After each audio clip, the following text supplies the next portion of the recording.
बचपन में मम्मी का बेलन और पापा की बेल्ट तो हम में से किसने नहीं खाई, मगर क्या आप जानते हैं जिस चमड़े की बेल्ट से पिट के हमसे बड़े हुए वो आखिरकार बनाई कैसे जाती है? नहीं तो चलिए फिर मेरे साथ बिना किसी देरी के वीडियो शुरू करते हैं। आपको दिखाते हैं रोजमर्रा में इस्तेमाल करे जाने वाली बेल्ट आखिरकार बड़ी बड़ी फैक्ट्रियों में कैसे तैयार होती है। तो वीडियो अंत तक देखना तो बनता है। चलिए वीडियो शुरू करते हैं। तो बेल्ट बनाने की शुरुआत होती है चमड़े से। तो आप यहाँ पे देख सकते हैं भिन्न भिन्न प्रकार की क्वालिटी का यहाँ पे चमड़े का इस्तेमाल करा जाता है बेल्ट को तैयार करने के लिए। अब एक एक करके चमड़े की शीट डाली जाएगी मशीन के अंदर। इस मशीन में ढांचे लगे होते हैं जो कि बेल्ट के आकार में काट के इसको तैयार कर लेती है। एक बारी में 5 बेल्ट निकल के तैयार होती है। मैं आपको बता दूं इसमें अलग अलग आकार की डाई लगी होती है ताकि जैसा ऑर्डर आता है वैसी बेल्ट तैयार करी जा सके, मोटी पतली लंबी छोटी। तो ऑर्डर के हिसाब से यहाँ पे सारी की सारी बेल्टों को काट के तैयार कर लिया जाता है। अब ये जो कटी हुई बेल्ट होती है इनकी दोबारा से कटिंग शुरू करी जाती है। सबसे पहले इन्हें जांचा जाता है कि वो ढंग से कटी है, ढंग से उसमें अस्तर लगा है या नहीं। और जैसे इनकी जांच पूरी हो जाती है एक एक करके इनके ऊपरी हिस्से को काटने का कार्यक्रम शुरू करा जाता है। सबसे पहले इनका ऊपरी हिस्सा काटा जाएगा और उसके बाद जो इनकी पूंछ होती है उसे भी आकार देके काट के तैयार कर लिया जाता है। आप यहाँ पे देख सकते हैं बड़ी सावधानी से इसको बिल्कुल ऊपर से सपाट करा जा रहा है। और जैसे हमारी सारी की सारी बेल्टें बिल्कुल ऊपर से सपाट और नीचे से बिल्कुल आकार लेके तैयार हो जाएंगी,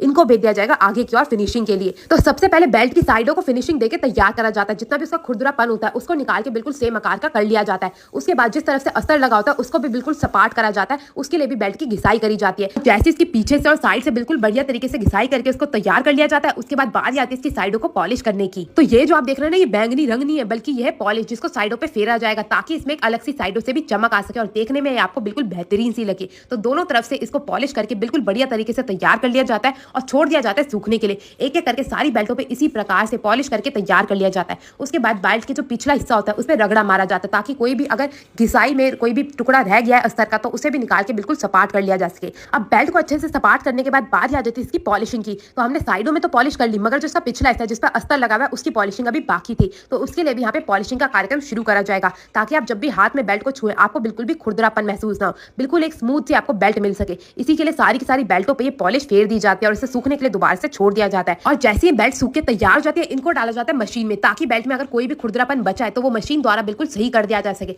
और जैसे आपको बेल्ट मिले वो बिल्कुल फिनिश्ड प्रोडक्ट में मिल सके। तो आप यहाँ पे देख सकते हैं एक एक करके सारी की सारी बेल्टों को इस मशीन के अंदर डाला जाएगा और बिल्कुल बढ़िया तरीके से बना के तैयार कर लिया जाएगा। भाई बेल्ट तो बन के तैयार है, मगर बारी आती है बेल्ट में छेद करने की। तो इस मशीन के द्वारा बेल्ट के अंदर छेद करे जाता है। मैं आपको बता दूं इस मशीन द्वारा एक बेल्ट में 5 छेद करे जाते हैं। तभी आपने देखा हो कोई भी बेल्ट आप ले तो उसमें आपको 5 छेद देखने को मिलते हैं। और यहाँ पे आप देख सकते हैं एक एक करके सारी बेल्टों में इसी प्रकार से छेद कर लिया जाता है। उसके बाद बारी आती है इनके ऊपर के मुखड़े को काट के इसका जो बक्कल होता है वो तैयार करने की। आप यहाँ पे देख सकते हैं पहले से बक्कल को तैयार करके रखा हुआ था। अब बक्कल को लिया जाएगा और जो हमारी बेल्ट बना के तैयार करी गई थी उसको लिया जाएगा। साथ में ये ब्रांड का लोगो लगा के बेल्ट को बिल्कुल बढ़िया तरीके से तैयार कर लिया जाएगा। मैं आपको बता दूं यहाँ पे मात्र 10 रुपए से बेल्ट मिलनी शुरू हो जाती है। तो जिस प्रकार की आपको बेल्ट चाहिए होगी वैसी बेल्ट आपको यहाँ पे मिल जाएगी। अब एक एक करके सारी की सारी बेल्टों की पैकेजिंग करी जाएगी और जैसी सारी बेल्ट बनके तैयार हो जाएगी इनको डाल दिया जाएगा थैली के अंदर।